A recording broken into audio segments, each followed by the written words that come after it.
Okay. Well, here we are. Of course, technical issues because I am learning this particular platform. Welcome to oops, Embrace Your Edges. You can check me out on Spotify, um, streaming. I'm actually looking at multiple screens if you see me distracted a little bit. And you could also catch me on Spotify every Saturday at 8 p.m. And we're back live Eastern Standard Time. So, this is different. I tried doing the whole streaming and hey, clap below. I tried doing the whole streaming, video recorded and stuff, but I felt animated and I really didn't like it. So I wanted to come back out. A lot of people have reached out to me and say, hey, we like the live stream better. And I do too. So here I am again. So what are we talking about tonight? So again, thank you for joining me with on Embrace Your Edges. I am Hilary, and I'm here in Ontario, Canada. But like every Canadian, we do look down to the south, the United States, and we take a look at some of the stuff that's going on down there. It does affect us here as well, here in Canada. But there was one particular, we're back. Yes, we are back. There was one particular case that got my attention, and that was the Apple River stabbing. And that happened in 2022, but, the trial just happened. And it happened in Summit, Wisconsin, the Apple River by the Sunrise Bridge.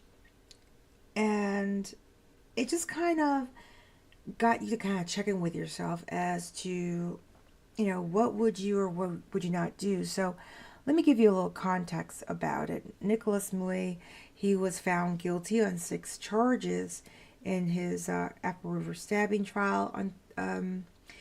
Included first-degree reckless homicide in the killing of 17-year-old Isaac Schussman on July 30th of 2022. 7 day, it was 7 days of testimony and trial and more than 40 witnesses, and the jury found him, the 54-year-old, guilty in his trial, which began on April 1st, by the way, of this year. So he has first degree reckless endangering safety of A.J. Merton, first degree reckless endangering safety of Dante Carlson, first degree reckless endangering safety of Tony Carlson, and first degree reckless endangering safety of Riley Madison, and battery of Madison Coy. Now, after he was found guilty in trial, everyone, it was an explosion that happened across the internet. And the explosion came because some of us saw the full video. Although we said we saw the full video, we really saw a lot of details that was not made public. And it left me with a question of what would I have done differently? And so I want to discuss that a little bit tonight. And did the juries get it right? If you were a juror on this case, how would you have found him? Would you have found him guilty of reckless homicide, or would you have found him guilty of murder? Would you have acquitted him, or would you have found a lesser charge? How would you feel about this?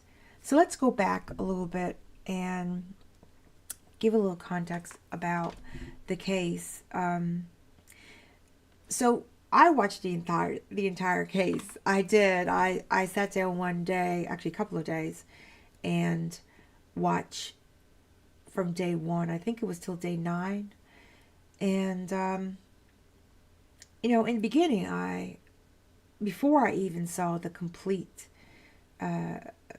video, I was horrified first because there was a lot of gore that was shown on television and in the media, on YouTube, as well as Instagram, and it was live streaming everywhere.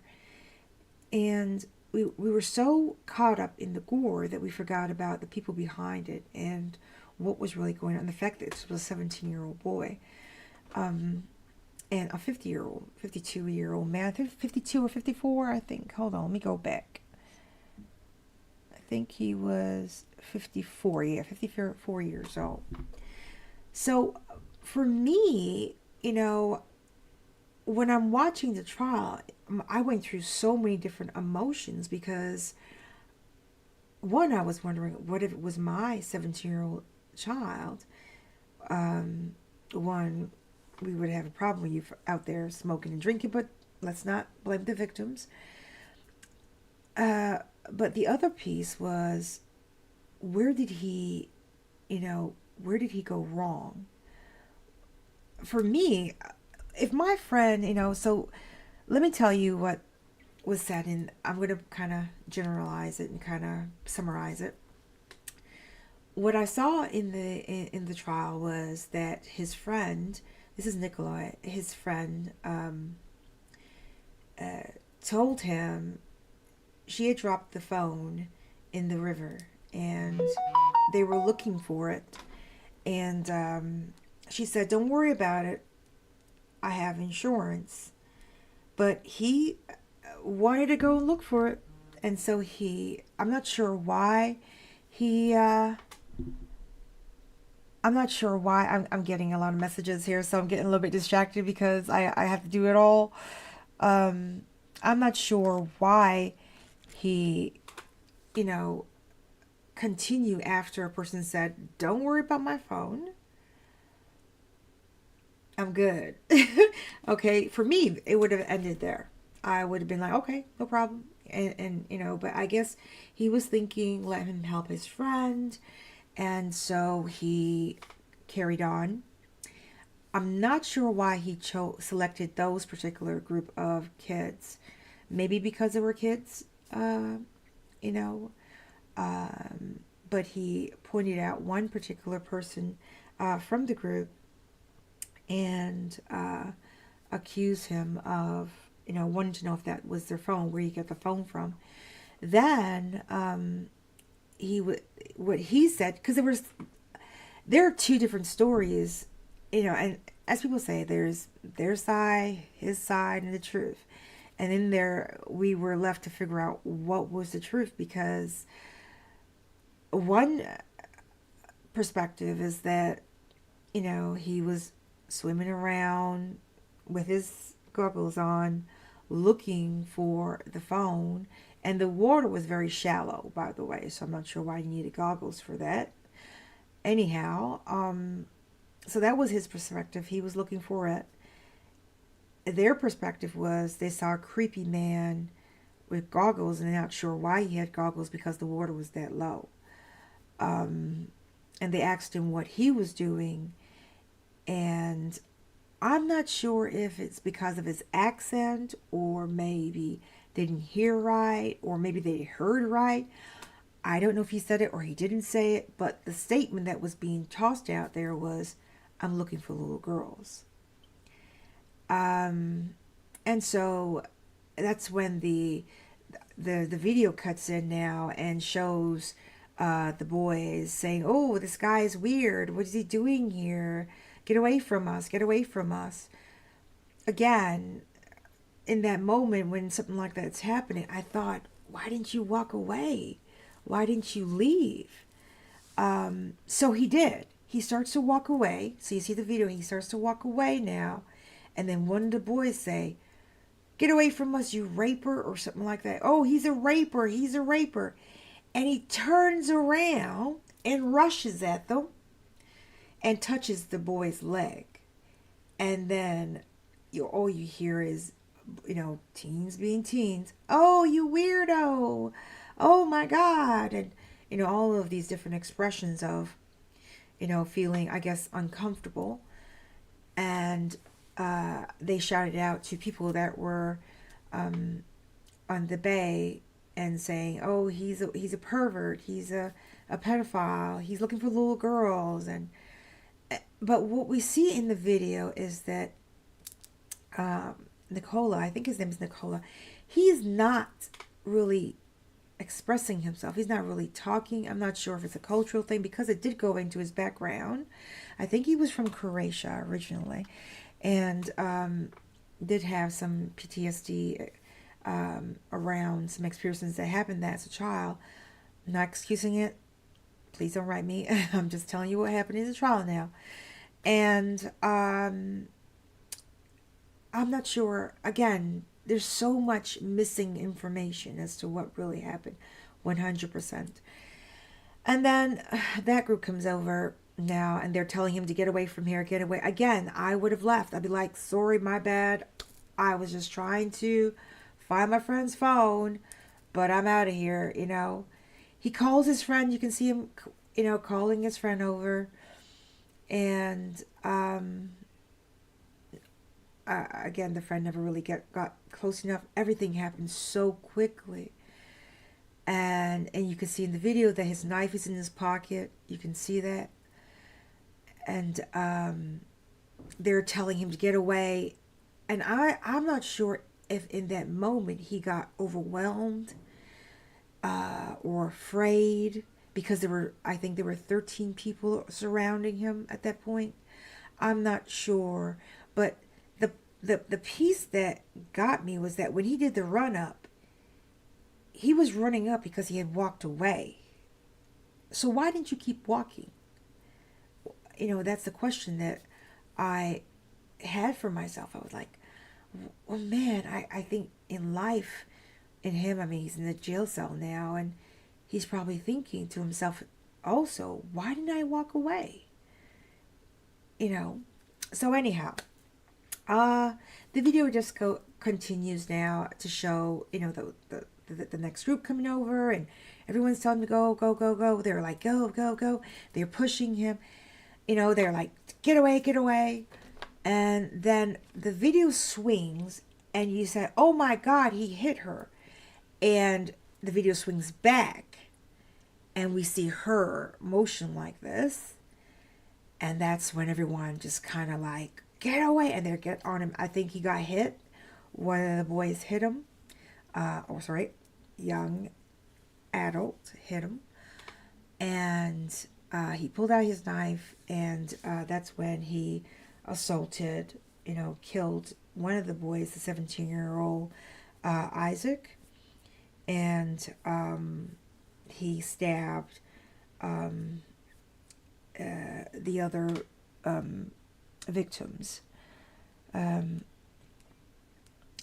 So that's when he said AJ Martin was stabbed. You know, Dante and Tony and Riley and Madison. Madison was the battery piece of the charge. So now, if you thought that he was afraid and overwhelmed and oh my gosh, and probably reacted, the next piece is what really went for me, because he went over to the other side of the bank, walk away from that scene, goes over to the other side of the bank, dumps the knife, and then goes back to his party, puts on his jacket, put on his hat, his sunglasses, and left as though nothing happened. And when asked what happened, he was like, they're fighting over there. We see the video, and everything was on video. This is in the age of social media and video. Everything's online. When you think you're not being recorded, you probably are. So we see the police officer putting him, you know, telling him he fits the description of a person that they're looking for, person of interest. They put him in the back of the squad car, and they ask him questions. And I think those questions also incriminated him. Do you know what happened over there? And he was like, I don't know. I think they were fighting. They were making a lot of noise. He acted as though he wasn't part of that. And that, again, was like, why did you do that? Why did you not say something? If you were, you know, he's claiming self-defense. Why did you not say something? And then it gets worse.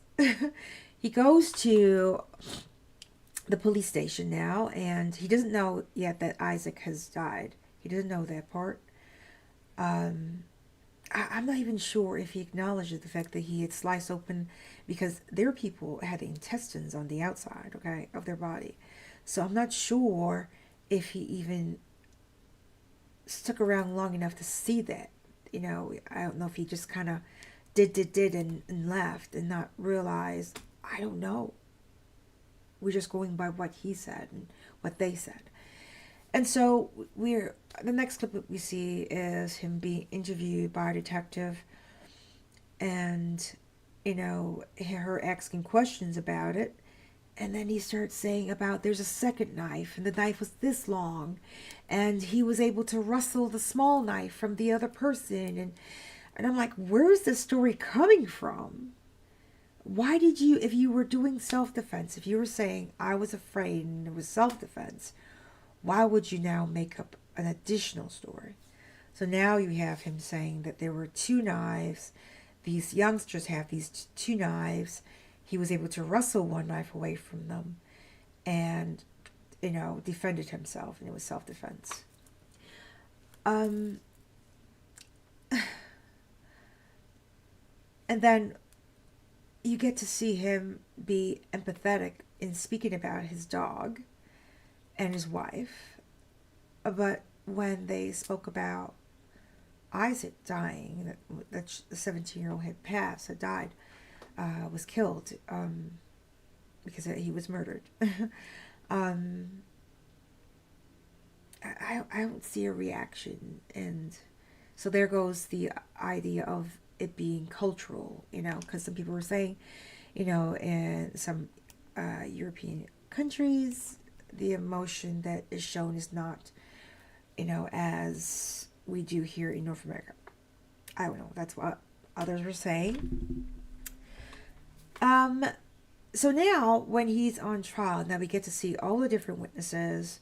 A lot of people saying, they asked him to leave, tell him to get away from here. There was a lot of conversation around that. There was also some conversation around blaming the 17-year-old boy that said he's a raper, he's looking for little girls. There was blaming around that. But they're 17 years old. 17-year-old kids say a lot of shit all the time. They say a lot of stuff all the time. And, they don't really think or analyze things beyond their scope. And this was a 54-year-old man who should have known better. That's my take on that part.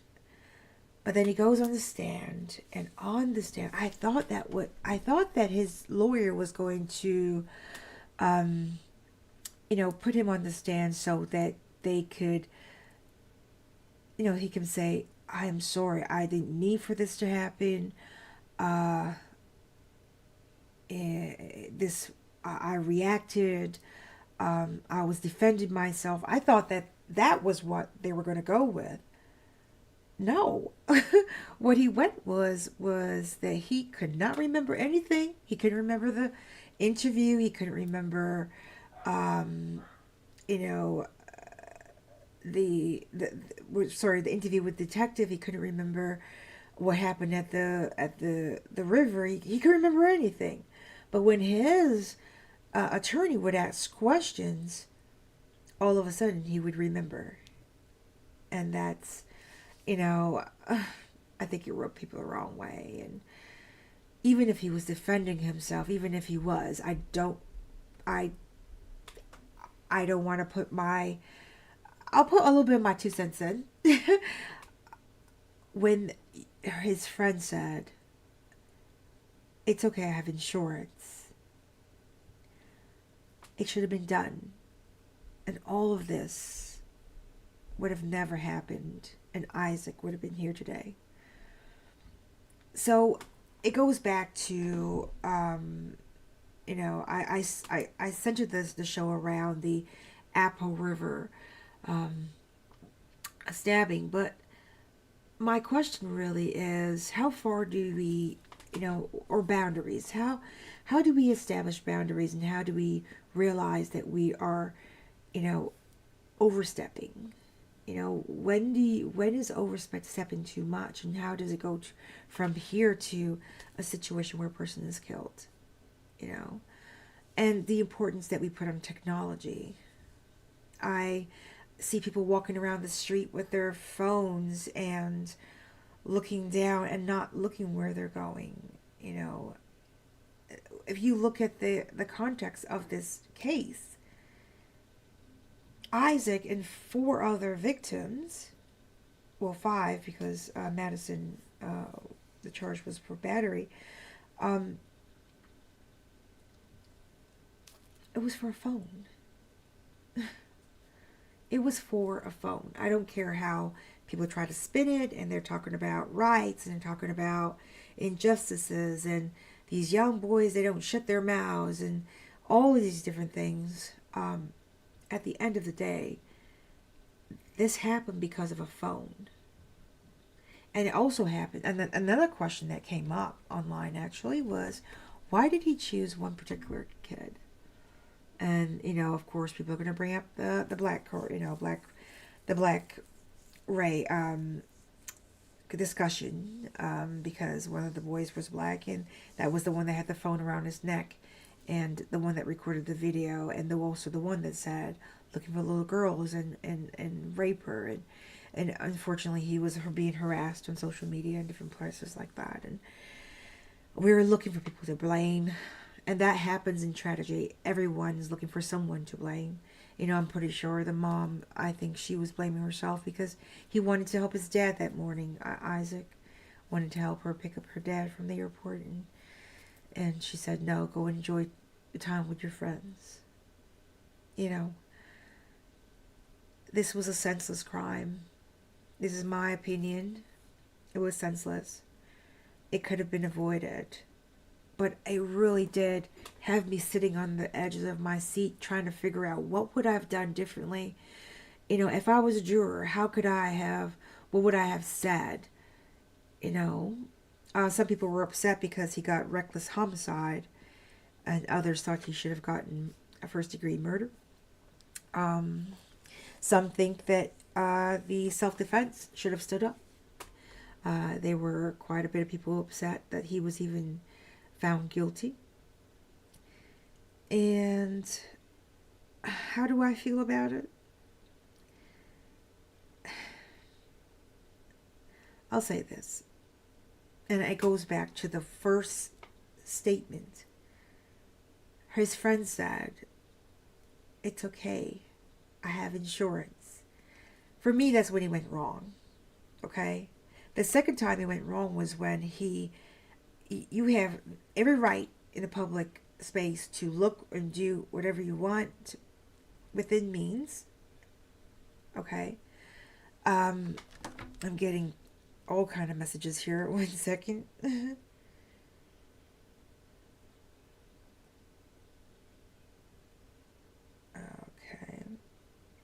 All right. So I got one person saying, okay.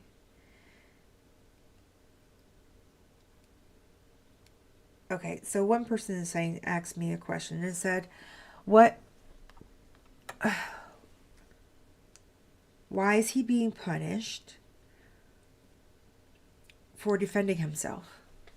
And this is the part where I think a lot of people were, you know, between, they weren't sure as to, because if you see the video, if you saw the video with him only, you know, from his perspective, it looked very scary. It looked like it were all these people on top of him, and he had nowhere to go.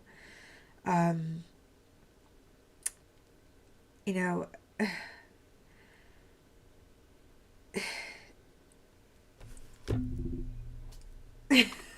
I have a hard time with that, because you see in the video also where he ran away.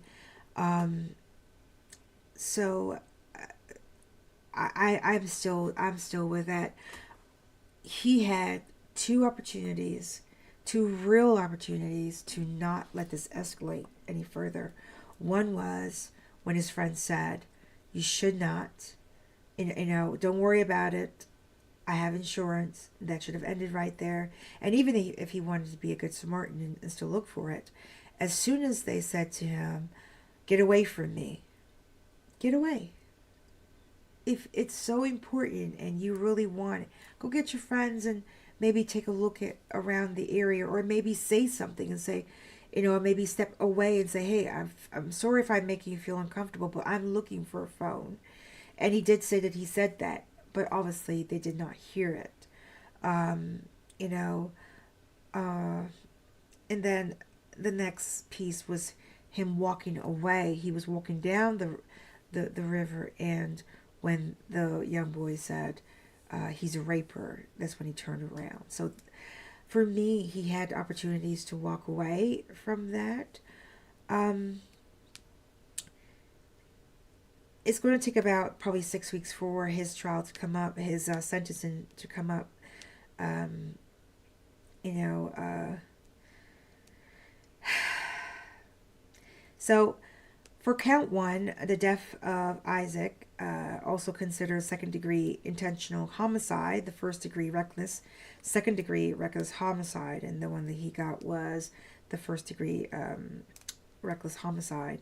For counts 2 to 5, the stabbings AJ, Martin, Riley, Madison, Tony, Carlson, and Dante Carlson, also consider attempted second degree homicide, first degree reckless endanger safety, and second degree reckless endangering safety. And for Madison, it was battery.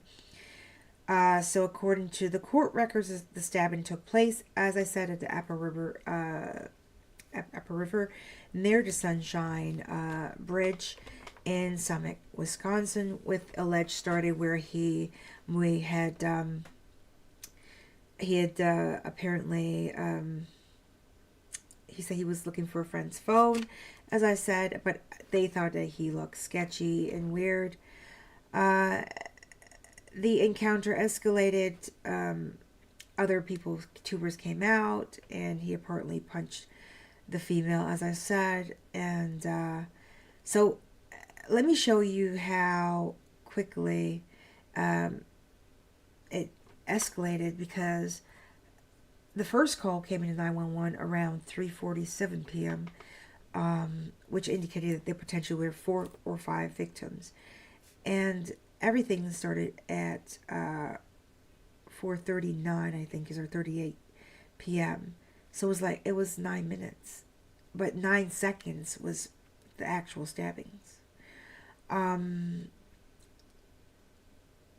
So we have the 24-year-old, a 20-year-old, a 22-year-old, another 22-year-old. Those are the younger adults that came over to help. And according to the complaint from him, he said the attack was self-defense. He said he was so fearful for his safety, adding that whatever, it wasn't sure what people were in the river were going to do to him. And it happened so quickly. And it did. It happened extremely quickly.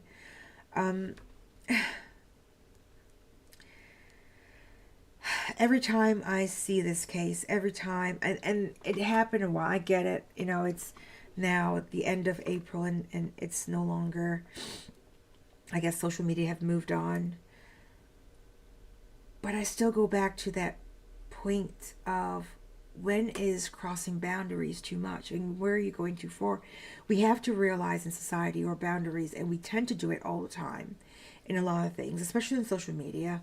I see there are people doing these, or YouTube. Oh, YouTube is famous for it. They'll go into public, they're doing a YouTube channel and everything like that. Yes, I am on YouTube as well. But I don't go pointing my camera in people's faces or interrupting their day. Sometimes there's not permission asked. It's just a matter of circumstance. And we have to really be careful when it comes to that boundary. And another thing is, thinking that young people don't have the same rights as we do. That is another thing that we as adults have to realize. And, Dr. Phil always talked about, a child is like a chalkboard, whatever you put on it, it's what you're going to get. And we have to realize that young people are turning to adults. And so the same way you want to be respected about your boundaries, we also have to respect the youth with their boundaries as well. 17-year-old Isaac should never had, he shouldn't be dead right now. He really shouldn't be. But he is. And it's not the verdict that a lot of people wanted. They really wanted a first-degree homicide. So it's a bittersweet, but for me, I don't think anyone won. I thought everyone lost across the border. We lost a young man that had so much potential. He was an entrepreneur, and you know how I feel about entrepreneurship. About to go into his senior year to graduate. We have now these young people, young adults who've now been traumatized and now have severe PTSD and other mental health issues. One of them didn't even want to be seen. I'm pretty sure there's some self-blame going on as well. And then we have the person who committed the crime. He was an engineer, and had a wife and, according to him, his dog. And he had so much plans. He was out with his friends that day. And his life has now changed forever. I don't think he'll be seeing outside. I think it's like 40 years he got. He's not going to be seeing outside, and if he even sees it, he'll be 90-something years old. So everyone lost, and then you have Isaac's mom, who probably blames herself, and his dad, and the list goes on of all the victims that are left behind to deal with this.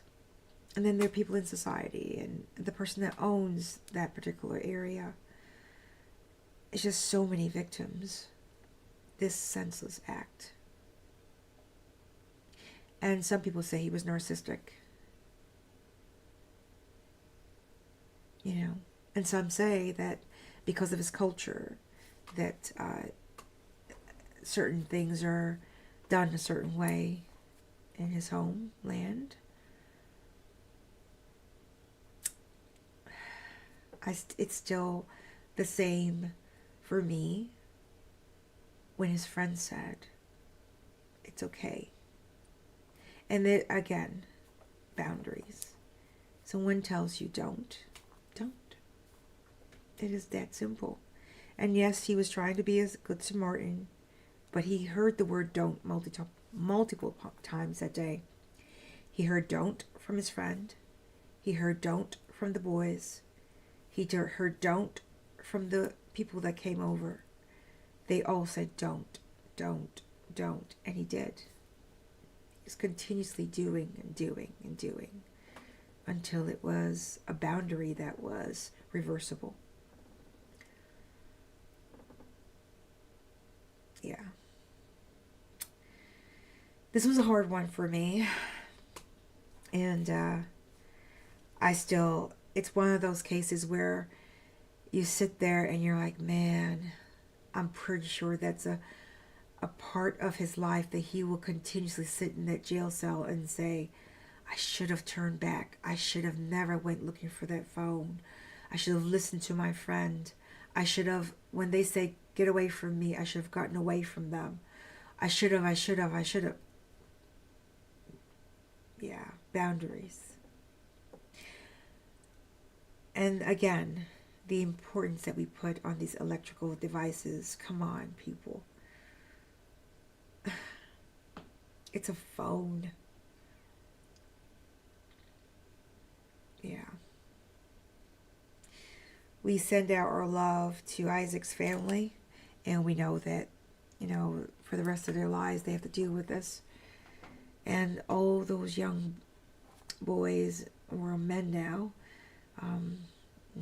some have gone off to college, and I'm sure trying their best, and some have not. And to those young adults who are now fully adult, who just came to help.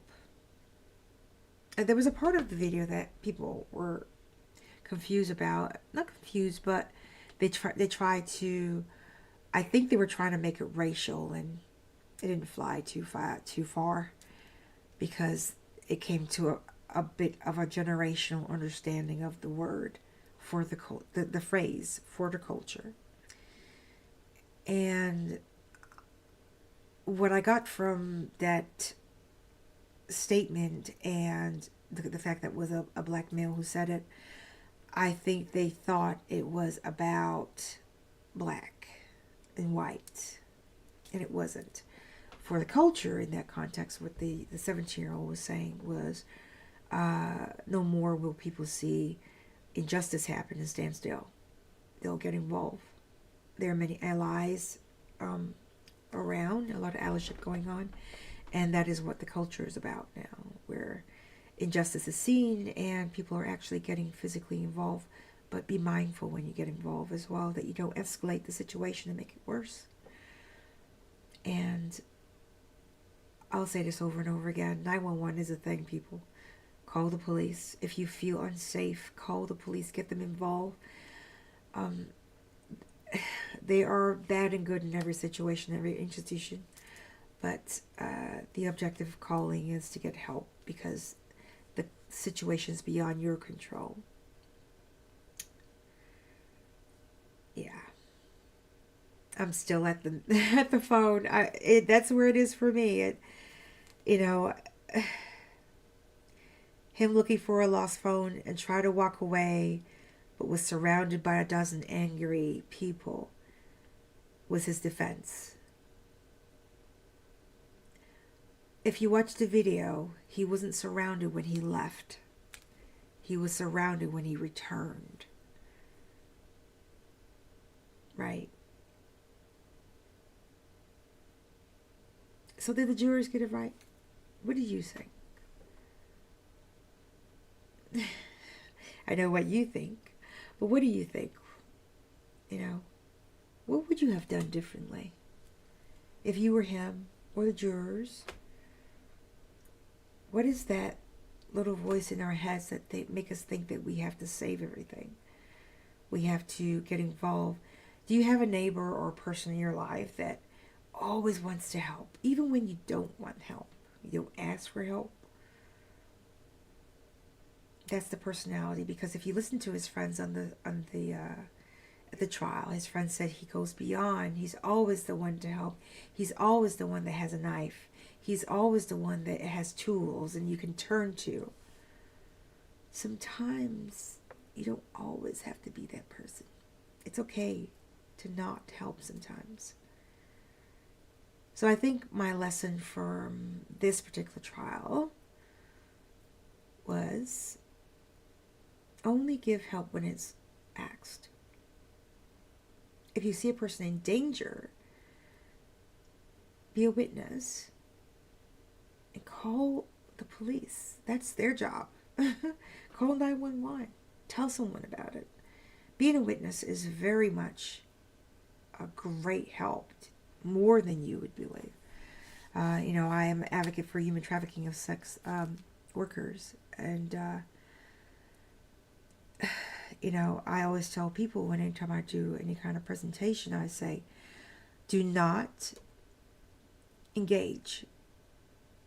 Call the police or call the hotline and report what you've seen. Nicole. He did not. He wanted to be a good Samaritan. He could have buy her friend a new phone. He could have said, man, where do you think it went? Or he could have gone up to the boys and say, hey guys, excuse me, using respectful words. I'm looking for a phone. Have you seen it? And if they said, even if they reacted the same way and say, get away from here, you weirdo, whatever. Sorry, my bad, and walk away. We as adults have a hard time taking disrespect from children. but they are young adults. And they will be adults one day.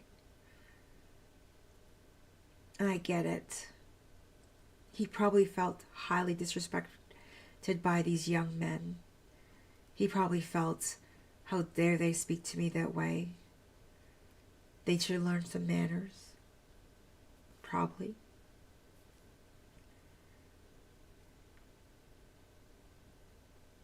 But I'll take a text out of Maya Angelou. Sometimes it's not your turn to teach, but to listen. So did they get it right? Drop me a line or send me your thoughts on Instagram or on WhatsApps. And you can join me next Saturday for more Embrace Your Edges. But now I'm going to ask Colette with Love to join me here live in chat, well, live in on the platform here. Colette, can you come back in and join me? And we're going to go through some questions that was sent to me around a few items. And then I want to tell you a little bit about what's coming up for, hold on, let me make sure.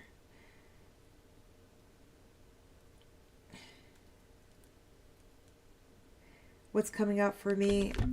I'm going to change the platform because I don't like the fact how the video is really choppy. It's great. The background is great and everything like that. But, let me let her in. But, it's not, the quality is not, well, I don't like this quality. Hey, Colette with Love. Where are you? Hi. Oh, Can't see ya.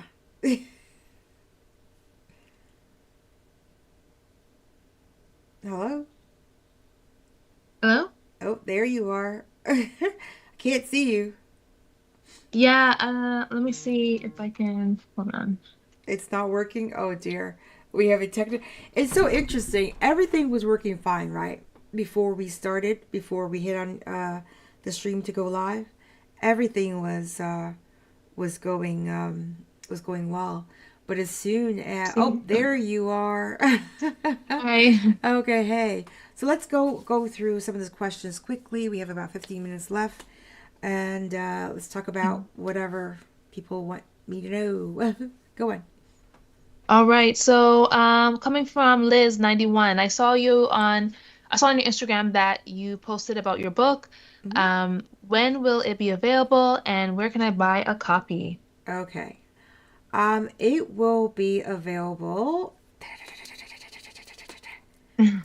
July 1st. July I 1st. Okay. yes, yay. I know I had a couple of different dates and stuff like that, but um this is very, very special to me, July.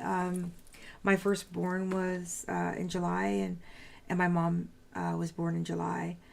And it's like a full circle for me. I was trying to do the whole February thing because I was supposed to be born in February, but that didn't work out. Supposed to be born on Valentine's Day. But the reason why I chose that particular month, my mom was very, very important to me and very, very influential in my life.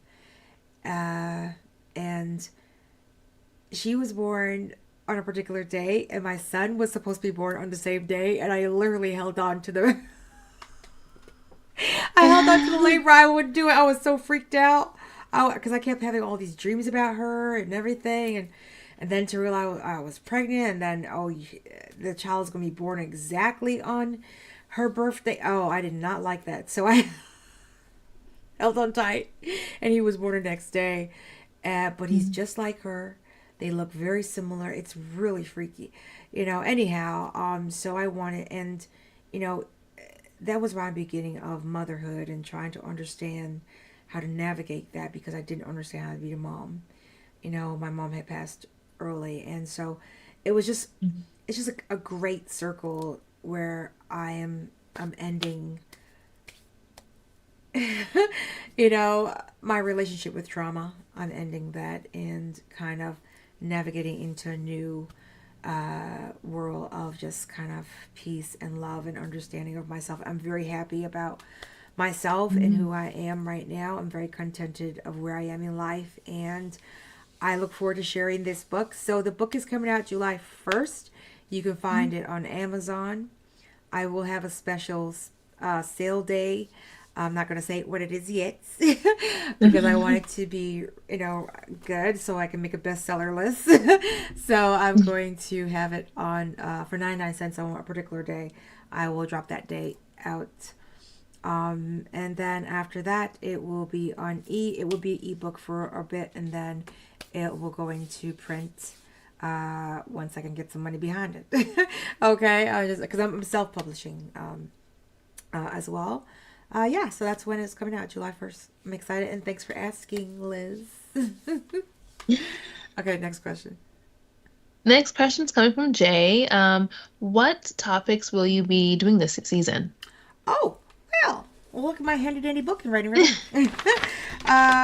What topics are we doing? We are doing quite a bit.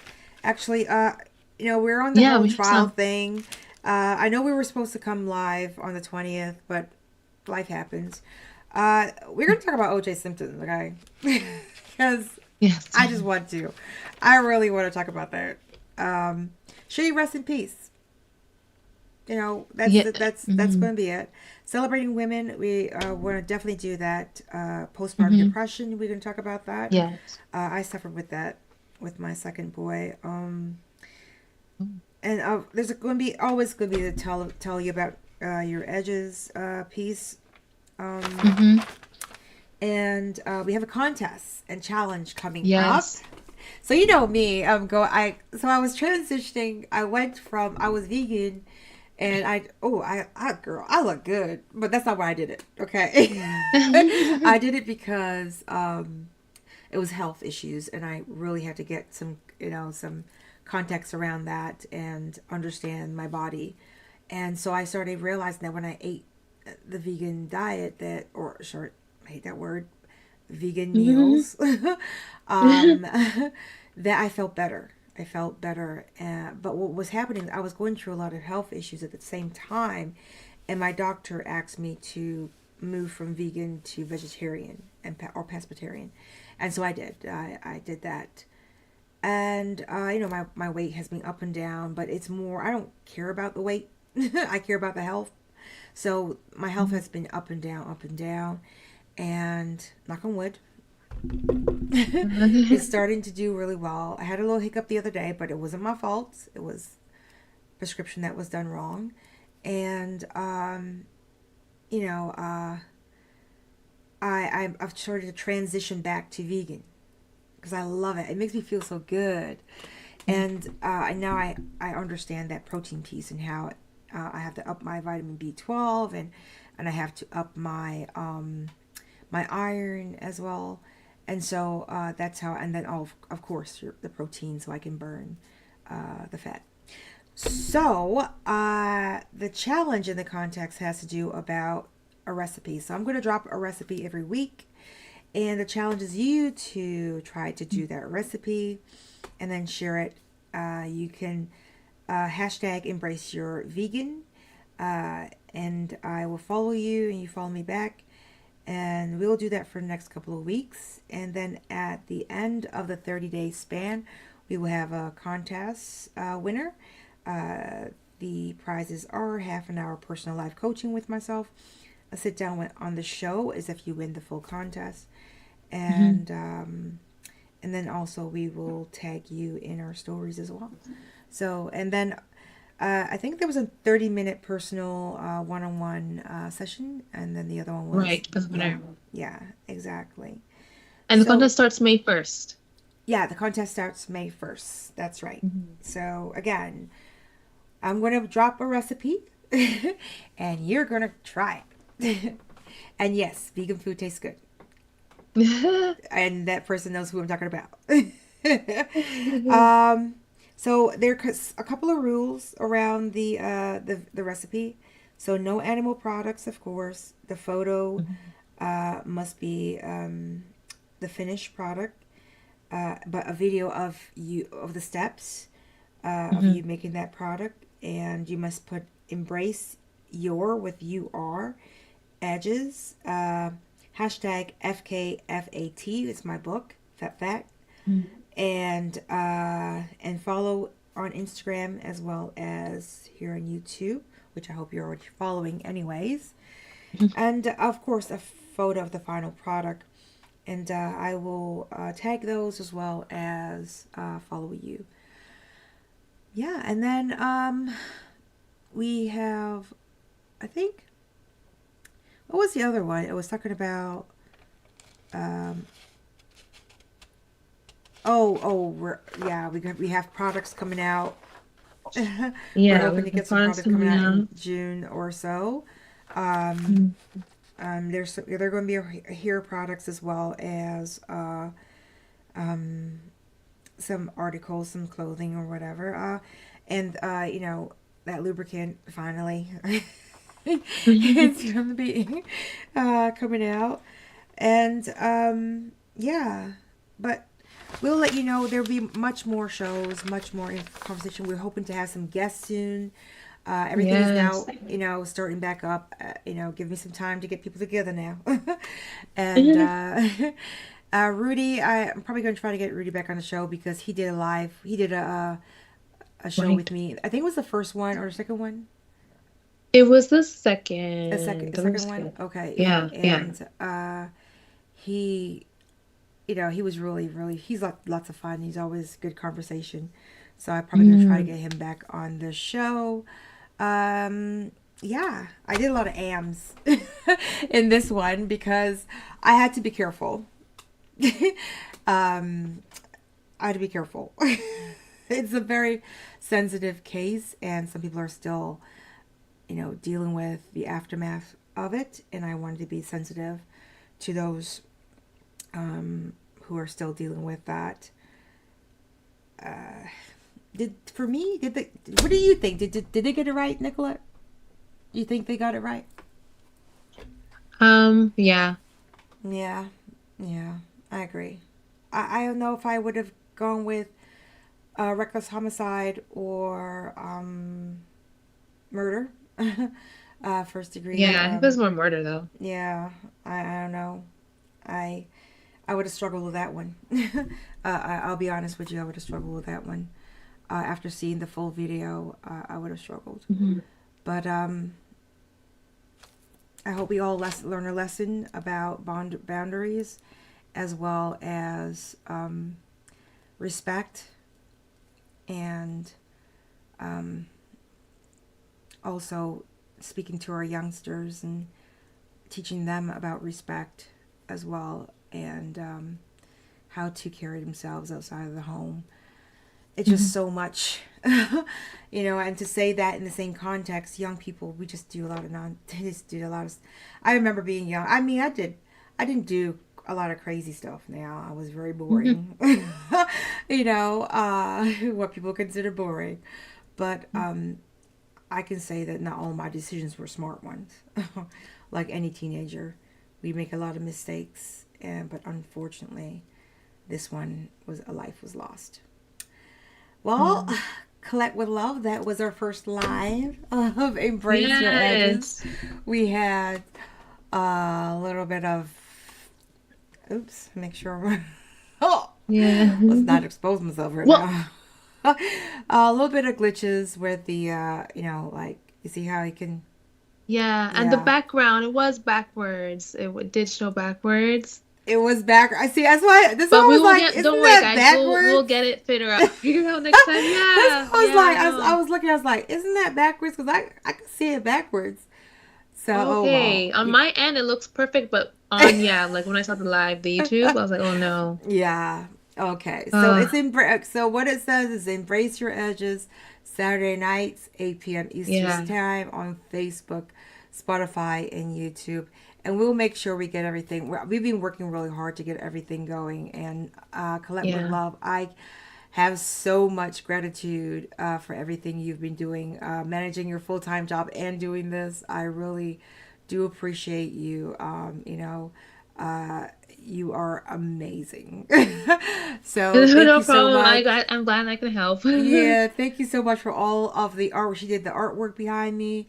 That's there. She did all that. All the videos you see, any kind you see a video or you see any kind of media or whatever, that's her. Me having the information that I need for the show, that is also her. Like there's so much. You can check her out on Instagram. You want to give your handler? Oh yeah, Colette with love. So COLETTE with love.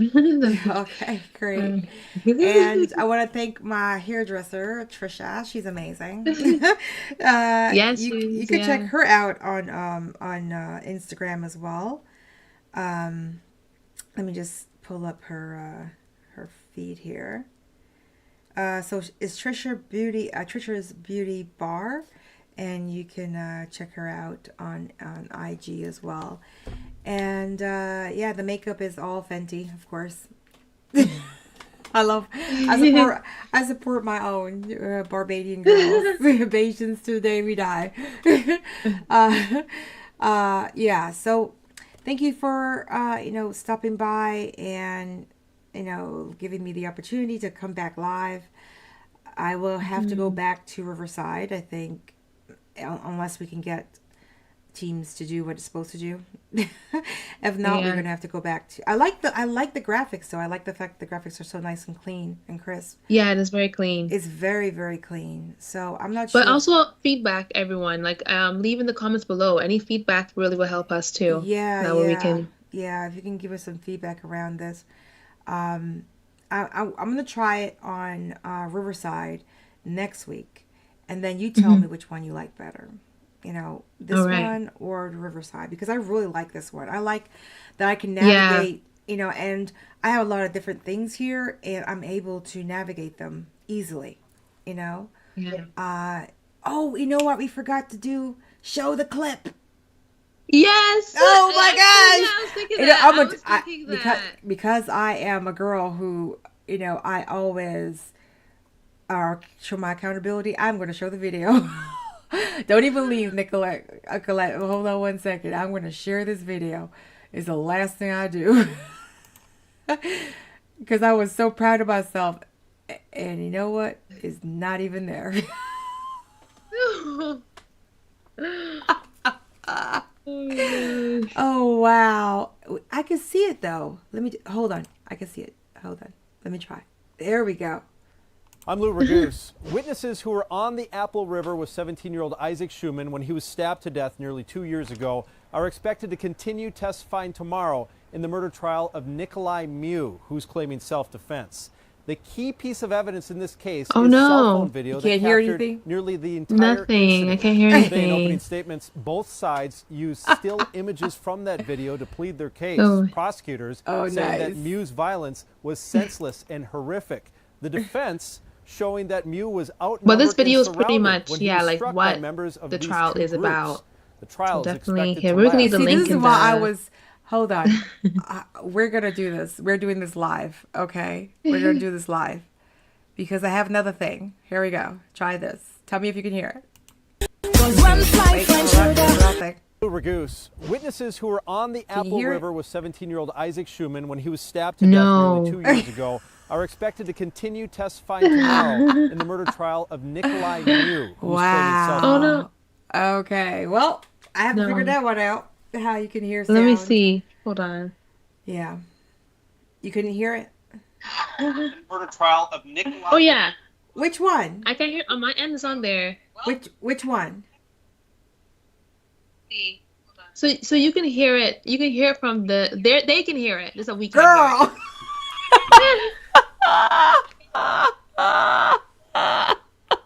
Oh my gosh. Wow, we just did that. Oh my gosh, yeah. Okay. Okay. Let me get started. So, yeah, we're going to have to do some testing. Oh my gosh. That is hilarious. Okay. Anyways, the show is over. Thank you so much. Oh my goodness. Live! I love Live, it. I yeah. love it. Accountability, baby. That's how you make mistakes or lessons. Lessons or blessings. We will catch you next week on. I almost. Oh, by the way, when I started, hold on. When I started, right, I almost went hot. Hot. Yeah, I heard that. Yeah. Oh my gosh. Okay, we will catch you next week on Embrace Your Edges. Join me on Spotify. You can catch up on the audio on Spotify. And join me here next Saturday live on YouTube, 8 p.m. Eastern Standard Time. And of course, on live on Facebook as well. Thank you, Collect with Love. And we will catch you next week as we talk about O.J. Simpson. All right. Okay, ciao for now. And we will have some extra intro and extra music too. Yeah. We tried doing the whole yeah, music for sure thing. next time, guys. Yeah, we tried to do the whole music thing, and yeah, it was not going. It was just like, nope. We remember you. We remember all your glitches.